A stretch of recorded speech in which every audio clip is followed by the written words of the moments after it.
Bonjour Benoît Hamon. Bonjour Caroline Roux. Je n'oublie pas que vous avez été ministre de l'Éducation nationale. 400 000 lycéens se retrouvent en attente, comme on dit. Ils racontent leurs galères, leur stress sur les réseaux sociaux. On parle naturellement de Parcoursup. Le gouvernement dit patience, tout va rentrer dans l'ordre. Vous leur laissez quelques jours ? Écoutez, pour l'instant, on a une communication du gouvernement qui nous a dit avec Parcoursup, tout ira mieux. Et beaucoup de gens qui disaient, ce qui s'instaure, c'est la sélection à l'entrée de l'université, avec des présidents d'université qui mettront en place des critères qui empêcheront probablement des bacheliers d'accéder à l'enseignement supérieur. C'était la critique qui était formulée. Pour l'instant, ce que j'observe, c'est que 400 000 élèves qui préparent le bac apprennent, avant même d'avoir passé le bac, qu'ils ne savent pas s'ils poursuivront leurs études après leur bac. Le gouvernement dit, circulez, il n'y a rien à voir, tout se passera bien. Non, il dit, il faut laisser quelques jours, que certains renoncent à des choix pour ouvrir Non, il y a un engagement du gouvernement de M. Blanquer et de Mme Vidal. Personne n'aura de non. Or, nous savons quoi ? Qu'avec le nouveau système, les critères mis en place par des présidents d'université, que personne ne connaît, qui sont dans l'algorithme de Parcoursup, personne ne les connaît, amènent à ce qu'on ne sache pas pourquoi un tel est accepté, tel autre est refusé. Deux, on apprend que certaines universités font du surbooking, comme on en fait aujourd'hui sur les compagnies aériennes. C'est-à-dire qu'on donne 200 oui, alors qu'on n'a que 50 places disponibles, en espérant qu'à la fin, certains se soient désistés. Mais si à la fin, il n'y a pas eu assez de désistement, il y a des bacheliers qui passeront leur bac avec en tête qu'ils iront dans telle filière et apprendront qu'ils ne seront pas finalement admis dans la filière pour laquelle ils auront reçu un oui. La réalité, c'est que ce système est opaque, ce système trie. Il sélectionne selon des critères qu'on ne connaît pas pour les présidents d'université et pour les universités, et ça pose un problème. Ça remet en cause la liberté et le droit qui était celui de tout bachelier de pouvoir poursuivre ses études dans l'enseignement supérieur. Vous appelez les lycéens, les bacheliers à demander des comptes aux présidents d'université et aux familles. Moi, j'appelle... vous vous rendez compte, vous passez votre bac. Passer le bac, c'est du stress. Là, vous avez 5-6 réponses en attente, des noms pour des filières qui étaient des filières dans lesquelles vous aviez beaucoup investi psychologiquement, vous aviez beaucoup travaillé en espérant aller dans ces filières. Objectivement, il y a une vraie violence symbolique et psychologique dans ce système-là. Quelques jours pour...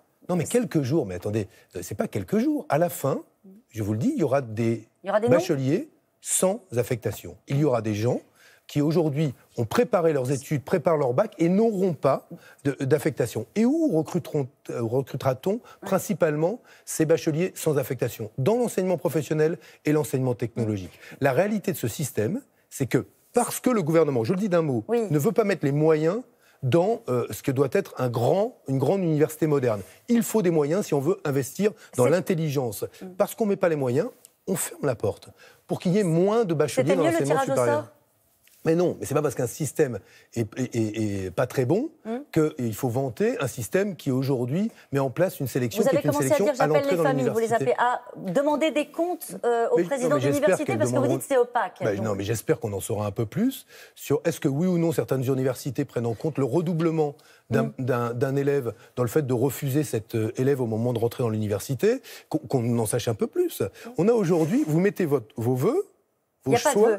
Non, mais il y a plus on n'ordonne plus. Mais vous dites là où vous voulez aller, et vous avez des oui peut-être ou des non, et dont vous ne comprenez pas forcément quand vous vous comparez à d'autres. Pourquoi vous avez eu un oui parfois ? Pourquoi on vous met en liste d'attente ? Et dans quelles conditions va se passer votre avenir, qui n'est pas rien, votre avenir universitaire et professionnel. Donc. Un mot sur la banlieue. Est-ce que vous croyez, comme le dit le président, que deux mâles blancs qui ne vivent pas dans la banlieue, qui se remettent un rapport sur les banlieues, ça ne marche plus comme ça ?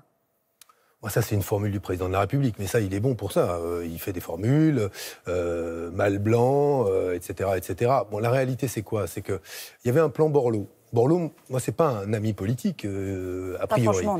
Mais il a bossé. Objectivement, il a bossé. Et il a bossé avec du monde. Et des gens qui représentent des associations de quartier, pas les grandes associations, des petites associations, des urbanistes, des spécialistes de l'emploi, des gens qui se sont dit, la banlieue, c'est quoi ? C'est la loupe de ce qui ne va pas dans ce pays. Les inégalités, le chômage, les discriminations. Et vis-à-vis de ça, finalement, il n'y a pas de priorité. On doit avoir une politique globale. Et il propose un plan.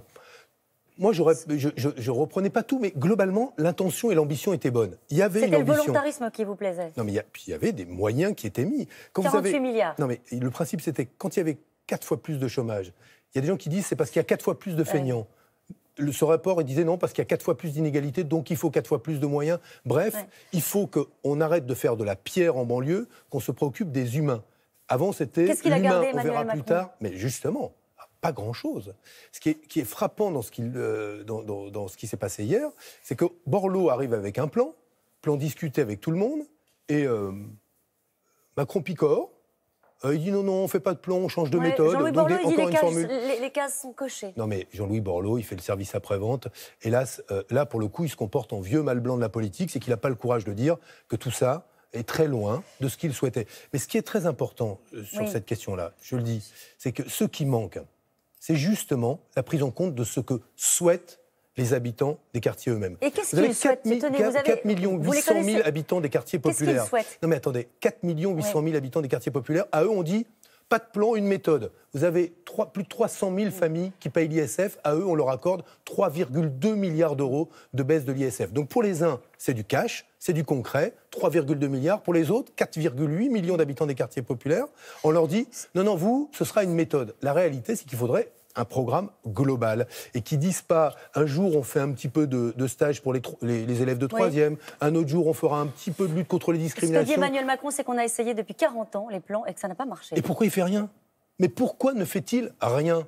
Il refait du testing, on n'en a jamais fait du testing. Moi, je proposais pendant la présidentielle qu'on ait une police de lutte contre les discriminations, comme il y a aujourd'hui la répression des fraudes, ou des polices qui s'assurent qu'une entreprise véritablement respecte la loi. Moi, je proposais qu'il y ait des récépissés de contrôle d'identité pour en finir avec les contrôles en faciès. Moi, je propose que pour casser les trafics, on s'attaque au cœur de l'économie du cannabis, on légalise, parce que la prohibition, ça ne marche pas, et ça conduit à plus de violence. Sur un exemple américain où on constate que quand il y a légalisation, il y a baisse de la criminalité et il y a amélioration de la santé publique. Moi, je proposais qu'on ne fasse pas que de la pierre et de la rénovation urbaine. Kalachnikov qui ont tiré sur des policiers au hasard à la Busserine à Marseille ou à Grenoble dans la cité Mistral, 4 CRS en civil qui se font dépouiller dans un guet-apens. C'est en légalisant le cannabis qu'on règle ces problèmes-là ? Alors, il y a prohibition aujourd'hui. Il y a des gens qui s'arment pour défendre des trafics illicites. Est-ce que ça marche, ce qu'on fait ? Non. Il y a de plus en plus de violence, de plus en plus de morts. Oui ou non ? Est-ce qu'il y a moins de fumeurs de cannabis ? Non. Eh bien, regardons les problèmes en face. La réalité, je vais vous dire, sur ce sujet de la banlieue, Emmanuel Macron, il a fait hier banlieue et terrorisme, banlieue et insécurité, banlieue et drogue, tous les poncifs type Valls-Sarkozy, ça tout y était. Mais pour l'ambition qui consiste à dire nous attendons aujourd'hui des quartiers populaires et de leurs habitants qu'ils soient une contribution, parce qu'ils le sont, une énergie pour que ce pays se redresse, rien. Nada, comme on dirait. Et ben moi, je regrette que il n'y ait pas d'ambition pour la banlieue, surtout pas d'ambition pour les habitants des quartiers populaires. Voilà. Merci beaucoup, Benoît Monsavoulan. Merci à vous. Merci Caroline, bonne journée à tous les deux.